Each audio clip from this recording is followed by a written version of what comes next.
مگر آج ہر کوئی اس کو مار رہا ہے، آج اس کو لہولہان کر رہے ہیں۔ اللہ کہتے ہیں اگر تم نے خواہشات کی قربانی کو دیکھنا ہو تو بی بی آسیہ کو دیکھو۔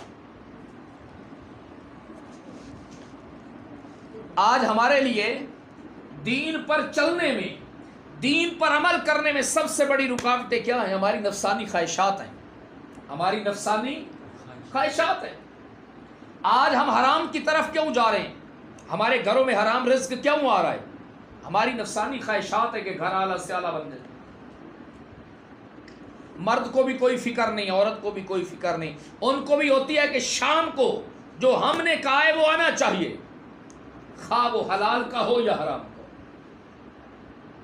اللہ رب العزت نے جتنی عزت اور احترام قرآن میں ایمان والی عورتوں کو دیا ہے، آدمی حیران ہو جاتا ہے کہ اللہ نے مردوں کو مثال دی ہے دین پہ جمنے کے لیے۔